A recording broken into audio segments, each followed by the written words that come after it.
ఇది కమలానగర్ కాలనీ వెంకటేశ్వర స్వామి దేవాలయం అండి. కమలానగర్ కాలనీలో వనస్థలిపురం. ఇక్కడ ఇది దేవాలయం నిర్మించి 22 సంవత్సరాలు అవుతుందండి.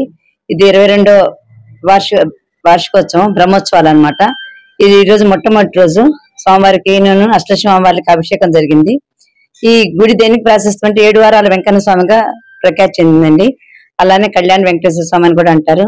ఇక్కడ గరుడ ముద్ద తిన్న వాళ్ళకి దాదాపు 70-80 మంది పైగా అందరికి సంతాన ప్రాప్తి కలిగింది. ఇది అందరికీ తెలిసిన విషయమే. ఇక్కడ 7 వారాలు ఎవరైతే ప్రదర్శనలు చేస్తారో 108 ప్రదర్శనలు 7 వారాల్లో వాళ్ళందరూ కూడా కోరికలు తీరుతాయని చెప్పి ఎక్కడెక్కడి నుంచో వస్తున్నారండి. ఈ రోజు ఈ 22వ వార్షిక బ్రహ్మోత్సవాల సందర్భంగా మొట్టమొదటి రోజు ఉదయం స్వామివారికి అష్టస్వామివారికి అభిషేకం జరిగింది. సాయంత్రం పూట అనమాట అది గరుడ ముద్ద ప్రసాదంగా ఇస్తారు. గరుడ ప్రసాదం సంతాన ప్రాప్తి కోసం. అలానే రేపు ఉదయం స్వామివారి కళ్యాణం అనమాట. శ్రీదేవి అమ్మవారితో స్వామివారి కళ్యాణం ఉంటుంది. అలానే రేపు సాయంత్రం అష్టస్వామివారి సందర్భంగా మహాలక్ష్మి యాగం ఉంటుంది. సహస్రనామ కుంకుమార్చన సామూహికంగా జరగబడుతుంది. ఈ నెల 3వ తారీఖు అంటే రేపు సోమవారం ఉదయం సుదర్శన యాగం జరుగుతుంది. సుదర్శనాల వారికి చక్ర స్నానం జరుగుతుంది. ఆ తర్వాత మహాపూర్ణ అవుతుంది. అందరి చుట్టుపక్కల నుంచి దాదాపు కొండాపూరు, మణికొండ అలాంటి చోట నుంచి ఊర్ల నుంచి నార్కెట్పల్లి అటు నుంచి కూడా వచ్చి వాళ్ళ కోరికలు తెచ్చుకుంటున్నారు. వేరే ఊర్ల నుంచి వచ్చి కూడా. ఇదండి దేవాలయం యొక్క ప్రాశస్త్యం. ఉద్యోగ ప్రాప్తి అండి. ఉద్యోగాలు రావటం, వివాహాలు కావటం చాలా మందికి జరుగుతుంది. దాదాపు 10 సంవత్సరాలకు కూడా సంతానం కలిగిన వాళ్ళకి సంతానం కలిగింది ఇక్కడ. అలానే 7 వారాల్లో చాలా మందికి ఈ కోరికలు తీర్చారని ప్రతి శనివారం కూడా 600 నుంచి 1000 మంది దాకా వస్తుంటారండి భక్తులు ఎక్కడెక్కడి నుంచో. కాబట్టి అదొక్కటే తార్కాణం అండి. ఎంతో మందికి చాలా చాలా వాళ్ళ కోరికలు నెరవేరుతున్నాయి 7 వారాల వెంకన్న స్వామిగా. అదండి కళ్యాణ వెంకటేశ్వర స్వామి యొక్క మహత్యం. ఇంకా అంత దాని తోడు మీకు ఇంకా అంటే 7 వారాల వెంకన్న స్వామి ఊరికే పేరు ప్రఖ్యాతుల కోసం పెట్టలేదండి. చిలుకూరి బాలాజీ స్వామి ఒకటి ఎలా వీసా స్వామి అయ్యారో ఇక్కడ ఏంటంటే మొట్టమొదటి ఓన్లీ వెంకటేశ్వర స్వామిని పెట్టామండి ప్రతిష్టాపన 2003లో. అలానే అమ్మవారు లేరు, మహాలక్ష్మి అమ్మవారు లేరు, అమ్మవారిని ప్రతిష్ఠించాలని చెప్పని రామచంద్ర జీఎస్ స్వామి గారు చెప్పారండి. చూద్దాంలే మనకు అంత స్తోమత లేదు కదా అనుకున్నాము. అందులో 2014లో సరే అని చెప్పని ఒక మహాలక్ష్మి వారిని పెట్టడానికి ఎలా వీలవుతుందని అనుకునేప్పటికీ ఫిబ్రవరి 12వ తారీఖునండి ఒక అర్చక స్వామిని ఒక అలర్ట్ అయింది. ఆయన మార్చి 27వ తారీఖు ప్రతిష్టాపన ఉత్సవం పెట్టారు. అంటే దాదాపు మార్చి నెల 23 రోజులు, ఫిబ్రవరి నెలలో 16 రోజులు, మొత్తం 39 రోజుల కల్లా స్వామి అమ్మవార్లు వచ్చారండి, శ్రీదేవి అమ్మవార్లు. ఇది ఒక విశేషం అండి. రెండో విశేషం ఏంటంటే మనకి తార్కాణం మనం నిజంగా కనిపిస్తే అర్థమవుతుంది కదా. ఇక్కడ 2018లో 1,00,000 కుంకుమార్చన 1,00,000 పుష్పార్చనప్పుడు పుష్పాల్లో మహాలక్ష్మి అమ్మవారి రూపం వచ్చింది. ఆనందపడ్డాము. అలానే వెంటనే సంవత్సరాల కల్లా మళ్ళీ కార్తీక మాసంలో ఒక లక్ష్మి యొక్క ఉపాసన వచ్చి మేము ఇక్కడ అమ్మవాళ్ళు ఇక్కడ ఉంటానంటున్నారు. సరే అని చెప్పి అనుకున్నామండి. అష్టలక్ష్మి అలా ప్రతిష్ఠించడం జరిగింది. కానీ 18 సంవత్సరాల క్రితం ఏ ముహూర్తం అయితే స్వామివారు ప్రతిష్ఠించబడ్డారు అదే ముహూర్తం 18 సంవత్సరాల తర్వాత అష్టలక్ష్మి అమ్మవార్లు వచ్చారు. ఇదంతా యాదృచ్ఛికంగా జరిగింది. ఇది మానవ సంకల్పం కాదండి. భగవంతుడు ఇక్కడికి రావాలని, అందరి భక్తుల కోరికలు తీర్చాలని నిర్మింప చేసిన గుడి. అంతతోడు ఏంటంటే మామూలుగా ఈ దేవాలయం దగ్గర వెంకటేశ్వర స్వామికి ఇక్కడ కింద మన విగ్రహ ప్రతిష్టాపన 6 అడుగుల లోతు తవ్వుతారండి. ఏదన్నా ఉన్నాయేమో ఏదన్నా శకలాలు అన్నట్టుగా ఒక జీవరాశులు ఏమన్నా. అలా కాకుండా కింద స్వామివారి కిందంతా రాయి అనమాట. రాయి వెనక అనుకోకుండా వేప చెట్టు కూడా ఉందండి లక్ష్మీదేవి లాగా. ఇదంతా కూడా మేము మామూలు ఉద్యోగస్తులు మా వల్ల ఏర్పడింది కాదు ఈ గుడి. స్వామివారు కట్టించుకున్న దేవాలయం అని అందరికీ తెలుసండి. ఇది ఈ గుడి యొక్క ప్రాశస్త్యం. మనకు తార్కాణమే మీకు చెప్తున్నాను కదండి. 7 వారాల్లో అమ్మవార్లు 2 వచ్చారు, ధ్వజస్తంభం వచ్చింది. అలానే మహాలక్ష్మి అదే ముహూర్తానికి మళ్ళీ 2019లో మీరు అమ్మ అష్టలక్ష్మి వచ్చారు. 6,000 మంది పైగా వచ్చారండి. ఎవరు పిలిస్తే వచ్చారు. దాని తర్వాత ఇంకోటి మీకు చెప్పడానికి ఇది 40 రోజులు అష్టలక్ష్మి వాళ్ళు వచ్చిన తర్వాత 40 days అయిపోయిన తర్వాత అప్పుడు కరోనా చెప్పారండి. అంటే కరోనాకు ముందైతే ఎవరు వచ్చేవాళ్ళు కదండి. మీరు 6 కోట్లు ఇచ్చినా కూడా 6,000 మంది పైగా భక్తులు తమ యొక్క ఇది దిగ్విజయంగా జరిపించుకున్నారు అమ్మవారందరితో కూడా. 40 రోజులు అయిన తర్వాత అనమాట మార్చి నెలలో మన కరోనా అని చెప్పి పెట్టడం జరిగింది అనమాట. ఇది ఇలా ఈ యొక్క దేవాలయం యొక్క ప్రాశస్త్యం. ఇది కమలానగర్ కాలనీ వెంకటేశ్వర స్వామి దేవాలయం అండి. కమలానగర్ కాలనీలో వనస్థలిపురం. ఇక్కడ ఇది దేవాలయం నిర్మించి 22 సంవత్సరాలు అవుతుందండి. ఇది 22వ వార్షికోత్సవం బ్రహ్మోత్సవాలు అన్నమాట. ఇది ఈ రోజు మొట్టమొదటి రోజు స్వామివారికి అష్టలక్ష్మి అమ్మవారికి అభిషేకం జరిగింది.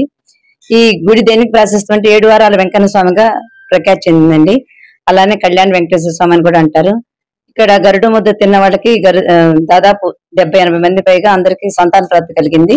ఇది అందరికీ తెలిసిన విషయమే. ఇక్కడ 7 వారాలు ఎవరైతే ప్రదర్శనలు చేస్తారో 108 ప్రదర్శనలు 7 వారాల్లో వాళ్ళందరూ కూడా కోరికలు తీరుతాయని చెప్పి ఎక్కడెక్కడి నుంచో వస్తున్నారండి. ఈ రోజు ఈ 22వ వార్షిక బ్రహ్మోత్సవాలలో సందర్భంగా మొట్టమొదటి రోజు ఉదయం స్వామివారికి అష్టస్వామివారికి అభిషేకం జరిగింది. సాయంత్రం పూట అనమాట అది గరుడ ముద్ద ప్రసాదంగా ఇస్తారు. గరుడ ప్రసాదం సంతాన ప్రాప్తి కోసం. అలానే రేపు ఉదయం స్వామివారి కళ్యాణం అనమాట. శ్రీదేవి అమ్మవారితో స్వామివారి కళ్యాణం ఉంటుంది. అలానే రేపు సాయంత్రం అష్టస్వామివారి సందర్భంగా మహాలక్ష్మి యాగం ఉంటుంది. సహస్రనామ కుంకుమార్చన సామూహికంగా జరగబడుతుంది. ఈ నెల 3వ తారీఖు అంటే రేపు సోమవారం ఉదయం సుదర్శన యాగం జరుగుతుంది. సుదర్శనాల వారికి చక్ర స్నానం జరుగుతుంది. ఆ తర్వాత మహాపూర్ణావతి అండి. అందరి చుట్టుపక్కల నుంచి దాదాపు కొండాపూరు, మణికొండ అలాంటి చోట నుంచి ఊర్ల నుంచి నార్కెట్పల్లి అటు నుంచి కూడా వచ్చి వాళ్ళ కోరికలు తెచ్చుకుంటున్నారు. వేరే ఊర్ల నుంచి వచ్చి కూడా. ఇదండి దేవాలయం యొక్క ప్రాశస్త్యం. ఉద్యోగ ప్రాప్తి అండి. ఉద్యోగాలు రావటం, వివాహాలు కావటం చాలా మందికి జరుగుతుంది. దాదాపు 10 సంవత్సరాలకు కూడా సంతానం కలిగిన వాళ్ళకి సంతానం కలిగింది ఇక్కడ. అలానే 7 వారాల్లో చాలా మందికి ఈ కోరికలు తీర్చారని ప్రతి శనివారం కూడా 600 నుంచి 1000 మంది దాకా వస్తుంటారండి భక్తులు ఎక్కడెక్కడి నుంచో. కాబట్టి అదొక్కటే తార్కాణం అండి. ఎంతో మందికి చాలా చాలా వాళ్ళ కోరికలు నెరవేరుతున్నాయి 7 వారాల వెంకన్న స్వామిగా. అదండి కళ్యాణ వెంకటేశ్వర స్వామి యొక్క మహత్యం. ఇంకా అంత దాని తోడు మీకు ఇంకా అంటే 7 వారాల వెంకన్న స్వామి ఊరికే పేరు ప్రఖ్యాతుల కోసం పెట్టలేదండి. చిలుకూరి బాలాజీ స్వామి ఒకటి ఎలా వీసా స్వామి అయ్యారో ఇక్కడ ఏంటంటే మొట్టమొదటి ఓన్లీ వెంకటేశ్వర స్వామిని పెట్టామండి ప్రతిష్టాపన 2003లో. అలానే అమ్మవారు లేరు, మహాలక్ష్మి అమ్మవారు లేరు, అమ్మవారిని ప్రతిష్ఠించాలని చెప్పని రామచంద్ర జీయర్ స్వామి గారు చెప్పారండి. చూద్దాంలే మనకు అంత స్తోమత లేదు కదా అనుకున్నాము. అందులో 2014లో సరే అని చెప్పని ఒక మహాలక్ష్మి వారిని పెట్టడానికి ఎలా వీలవుతుందని అనుకునేప్పటికీ ఫిబ్రవరి 12వ తారీఖునండి ఒక అర్చక స్వామిని ఒక అలర్ట్ అయింది. ఆయన మార్చి 27వ తారీఖు ప్రతిష్టాపన ఉత్సవం పెట్టారు. అంటే దాదాపు మార్చి నెల 23 రోజులు, ఫిబ్రవరి నెలలో 16 రోజులు, మొత్తం 39 రోజుల కల్లా స్వామి అమ్మవార్లు వచ్చారండి, శ్రీదేవి అమ్మవార్లు. ఇది ఒక విశేషం అండి. రెండో విశేషం ఏంటంటే మనకి తార్కాణం మనం నిజంగా అక్కడ కనిపిస్తే అర్థమవుతుంది కదా. ఇక్కడ 2018లో 1,00,000 కుంకుమార్చన 1,00,000 పుష్పార్చనప్పుడు పుష్పాల్లో మహాలక్ష్మి అమ్మవారి రూపం వచ్చింది. ఆనందపడ్డాము. అలానే వెంటనే సంవత్సరాల కల్లా మళ్ళీ కార్తీక మాసంలో ఒక లక్ష్మి ఉపాసన వచ్చి మేము ఇక్కడ అమ్మవాళ్ళు ఇక్కడ ఉంటానంటున్నారు. సరే అని చెప్పి అనుకున్నామండి. అష్టలక్ష్మి అలా ప్రతిష్ఠించడం జరిగింది. కానీ 18 సంవత్సరాల క్రితం ఏ ముహూర్తం అయితే స్వామివారు ప్రతిష్ఠించబడ్డారు అదే ముహూర్తం 18 సంవత్సరాల తర్వాత అష్టలక్ష్మి అమ్మవార్లు వచ్చారు.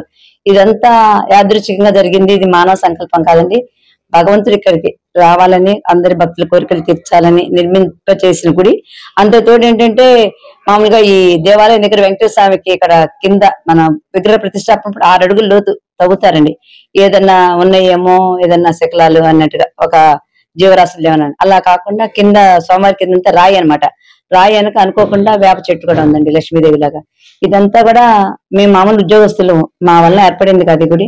స్వామివారు కట్టించుకున్న దేవాలయం అని అందరికీ తెలుసండి. ఇది ఈ గుడి యొక్క ప్రాశస్త్యం. మనకు తార్కాణమే మీకు చెప్తున్నాను కదండి. 7 వారాల్లో అమ్మవార్లు 2 వచ్చారు, ధ్వజస్తంభం వచ్చింది. అలానే మహాలక్ష్మి అదే ముహూర్తానికి మళ్ళీ 2019లో మీరు అమ్మ అష్టలక్ష్మి వచ్చారు. 6,000 మంది పైగా వచ్చారండి. ఎవరు పిలిస్తే వచ్చారు. దాని తర్వాత ఇంకోటి మీకు చెప్పడానికి ఇది 40 రోజులు అష్టలక్ష్మి వాళ్ళు వచ్చిన తర్వాత 40 days అయిపోయిన తర్వాత అప్పుడు కరోనా చెప్పారండి. అంటే కరోనాకు ముందైతే ఎవరు వచ్చేవాళ్ళు కదండి. మీరు 6 కోట్లు ఇచ్చినా కూడా 6,000 మంది పైగా భక్తులు తమ యొక్క ఇది దిగ్విజయంగా జరిపించుకున్నారు అమ్మవారందరితో కూడా. 40 రోజులు అయిన తర్వాత అనమాట మార్చి నెలలో మన కరోనా అని చెప్పి చెప్పలు పెట్టడం జరిగింది అనమాట. ఇది ఈ యొక్క దేవాలయం యొక్క ప్రాశస్త్యం.